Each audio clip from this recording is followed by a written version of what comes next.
vamos a arrancar con el discurso del presidente Gustavo Petro. Ese discurso que pronunció ayer ante las Naciones Unidas, que ha sido muy alabado por muchos, pero que ha generado también muchísimas polémicas. Una de esas, y creo que para mí es una de las frases que más me impactó, es donde él dice que primero hicieron una guerra contra la droga de esos jóvenes que estaban en rebeldía y que condujeron al mundo a la droga de los yuppies de Manhattan. Para mí esto es como poner también en lenguaje de estratos y de lucha de clases la lucha contra las drogas. Juana. Bueno, primero quisiera decir que este discurso y un discurso presidencial o que representa un Estado en la ONU es un ejercicio de retórica, ¿no? Es un ejercicio de retórica a nivel global y que tiene que ser bastante universal porque es a un público internacional, ¿no? Esto no es un discurso para Colombia, es un discurso interno, ¿no? Entonces tiene que dejar frases que marquen y que hagan llamados de atención porque todos los presidentes del mundo históricamente han buscado crear y marcar con estos discursos. Sí. Esa frase, por ejemplo, estratégicamente fue muy bien lograda, porque se retomó, acá la estamos discutiendo. Frase que me parece muy interesante. Digamos que las palabras que utiliza no son las palabras más propias y propicias para expresarse de esto. Resulta que en la historia y la sociología sobre el consumo de drogas sí existen diferencias. Entonces no son las mismas poblaciones, Estados Unidos es un muy buen ejemplo, las mismas poblaciones no consumen la misma gente marihuana o cocaína o crack o fentanilo. Entonces resulta que pero Juana, no todos son víctimas, o sea, todos son víctimas independientemente de si viven en Manhattan o si viven en el Bronx. Totalmente, todos son víctimas. Pero él hace como que unas víctimas son buenas y las otras son las malas. Son víctimas consumidores, ¿no? Y consumidoras, ¿no? Claro. Que eso también habla y abre todo un debate sobre el consumo de drogas. ¿Quiénes la consumen? ¿Por qué? ¿Y dónde? ¿No? Entonces, claro, Petro lo expresa súper mal a mi parecer, porque es algo mucho más profundo, como yo lo decía antes, es un problema profundo que no las mismas clases sociales consumen las mismas drogas, aunque consuman drogas, ¿no? Entonces, digamos que, por ejemplo, lo que pasa en Estados Unidos en este momento, las clases más bajas, más llevadas, por decirlo en un lenguaje coloquial, son las que consumen fentanilo, entonces son las que están y tienen altas tasas de mortalidad, ¿no? Entonces, claro, es también lo que termina haciendo Petro es estigmatizar a los consumidores de ciertas drogas, que es algo que en la lucha contra las drogas estamos totalmente en contra. Estigmatizar al consumidor que sea no es un buen llamado, ni es un buen entendimiento ni análisis del problema de las drogas y su consumo en el mundo. ¿Sobre esto, Julio César? Sí, sobre eso. Me parece que también es grave, no solamente que estigmatice a los consumidores de ciertas drogas, sino que todos sabemos que cuando el presidente quiere ofender a alguien o quiere, digamos, referirse de manera peyorativa hacia un opositor, lo llama neoliberal. Entonces aquí ese vínculo, ¿no?, entre es opositor a su programa político llamándolo neoliberal y salir a decir, como él dice, que la cocaína es una droga neoliberal, pues me parece preocupante, ¿no? Sí. Desde ese punto de vista también. Otro de los temas que también ha generado muchísima discusión, y este ya es en el mundo entero, es esa propuesta que hizo el presidente Gustavo Petro de llamar a 2 conferencias por la paz. Dice que una sobre Ucrania y otra sobre Palestina. ¿Qué es lo que se mueve alrededor de eso, Jorge Iván? ¿Cuál es el mensaje de eso? Porque muchos dicen, no se puede equiparar a Palestina con Ucrania. De acuerdo, puede que la equiparación no sea la mejor, pero hay que olvidar para qué surgió el sistema de Naciones Unidas. Surgió justo después de la Segunda Guerra Mundial para evitar que hubiera conflictos. Y en este momento tenemos un conflicto, una guerra entre Rusia y Ucrania, una invasión violando el derecho internacional humanitario, y sería bueno que el sistema de Naciones Unidas hiciera una conferencia para resolver ese tema por la vía diplomática. Hace mucho tiempo está en la agenda global la discusión o el conflicto Israel-Palestina, ¿sí? Hay que volver a los principios de la conferencia de Oslo, del reconocimiento mutuo de dos estados. Hay una hipocresía frente a la guerra, porque él dice, convoquemos a estas 2 conferencias para que se acabe la hipocresía frente a la guerra. Quizás porque, digamos, hay más consenso en condenar la invasión de Rusia a Ucrania y no tanto entre Israel y Palestina. Entonces yo creo que ponerlo otra vez en la discusión y volver un poco a la necesidad del reconocimiento de los 2 estados, Israel-Palestina, que fue el principio de los acuerdos de Oslo en los 80s. Julio César, y muy rápidamente, porque tenemos que pasar a nuestro siguiente tema y se nos está acabando el tema, otro punto del discurso del presidente Gustavo Petro, y es pedir una transformación del sistema financiero internacional y del Fondo Monetario. Bueno, esos son, pues digamos, es típico discurso grandilocuente de la ONU que tiene poco contenido. No es la primera vez que el presidente Petro propone este tipo de cosas. En campaña también nos decía, afortunadamente no volvió a hablar de eso, que el Banco de la República debería ser una emisión monetaria para financiar al Estado, ¿no? Esto es más o menos lo mismo, pero a nivel macro, a nivel internacional y con consecuencias parecidas.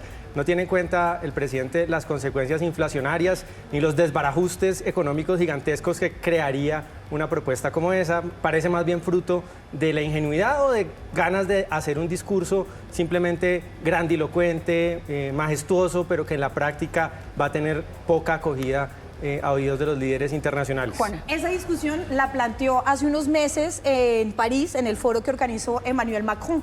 Organizó y justamente tocó ese tema, deuda y cómo condonar la deuda de algunos Iván países Duque también habló de eso del sur en su global. momento en la asamblea A los políticos les de encanta las hacer Naciones populismo Unidas, prometiendo condonar las deudas entonces de no todos. es nuevo ni siquiera. Exacto. Pasemos muy Es una rápidamente novedad, al siguiente digamos. tema y yo creería que en medio de todas estas declaraciones que se han dado en la Justicia Especial para la Paz de altos oficiales o suboficiales reconociendo los falsos positivos, este es uno de los que más me impresiona y es el general Henry Torres Escalante diciendo que él asume su responsabilidad como máximo responsable en estas ejecuciones extrajudiciales. Una intervención de cada uno muy rápidamente, Jorge Iván, Juan y Julio César. Pues a ver, la Jurisdicción Especial para la Paz ha hecho un enorme aporte al reconocimiento, al conocimiento de la verdad del conflicto armado, y este de los mal llamados falsos positivos, pues digamos que cada vez quedamos como más aterrados de qué fue lo que pasó ahí. Es decir, cada vez están más comprometidos altos mandos militares. Ya la JEP va a imputarle cargos al general Mario Montoya.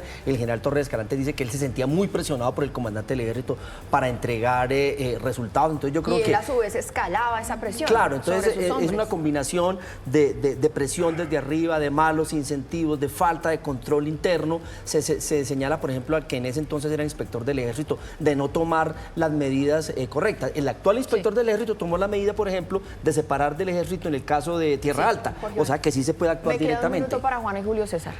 Muy importante y muy necesario esto que hace la JEP, muy necesario porque reconocimiento, verdad, y ahora queda el paso y la puerta abierta para el perdón para las familias de las víctimas de los falsos positivos. Julio César. Doloroso, Maritza, aberrante que de un lado y de otro, de distintos sectores, haya justificaciones para este tipo de crímenes, y doloroso también, ahora que estamos en época de pago de declaraciones de renta, que nos demos cuenta que de una u otra manera los contribuyentes colombianos no solamente financiamos la educación, la salud, las carreteras, sino que también tristemente hemos financiado a criminales que cometen este tipo de actos en contra de ciudadanos indefensos. Y yo quiero cerrar con un comentario. Por supuesto que esto es muy importante, que esto nos toca, que esto tenemos que destacarlo. A mí me impresionó mucho, creo que es una de las cosas más importantes de la Justicia Especial para la Paz, pero también siente uno la ausencia de dónde están los máximos responsables de las FARC, también reconociendo, por ejemplo, los abusos sexuales a las mujeres, el reclutamiento de menores. Entonces, aquí vamos y pedimos de todas partes justicia.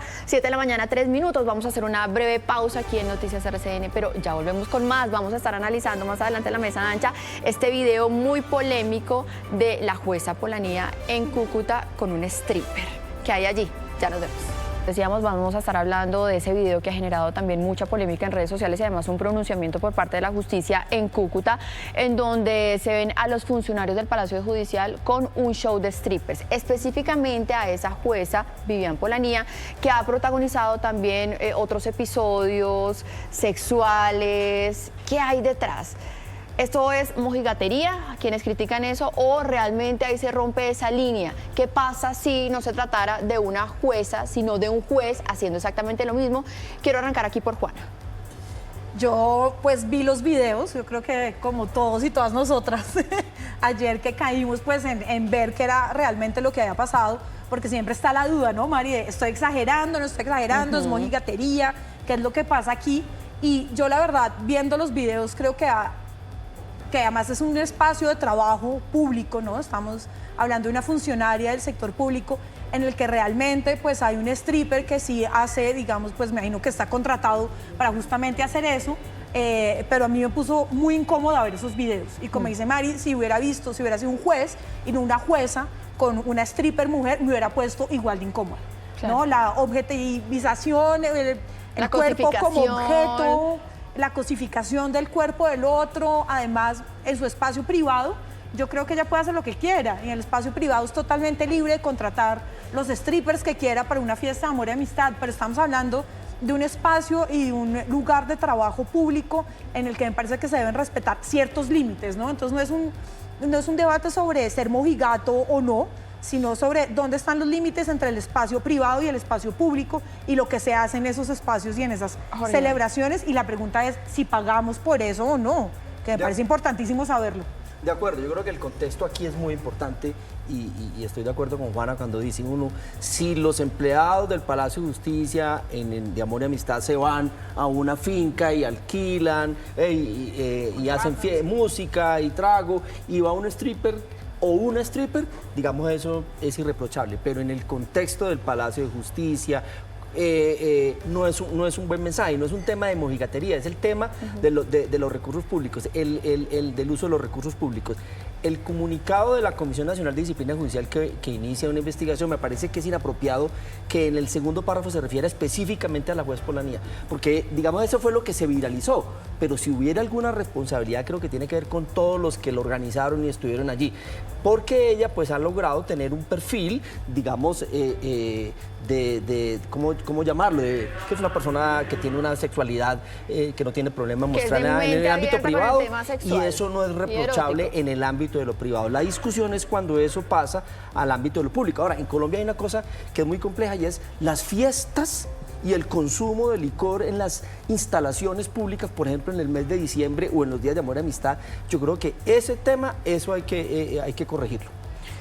Julio César, y yo quiero hacer énfasis en una cosa. Ustedes dicen simplemente, no, es que si fue en un espacio público o si es en un espacio privado, pero yo quiero insistir en algo que mencionaba Juana. ¿Qué tal? Sí, es en un espacio privado, pero es un juez y es una mujer stripper y el juez está haciendo tocamientos a la juez stripper. No estamos siendo también muy indulgentes porque se trata de una mujer.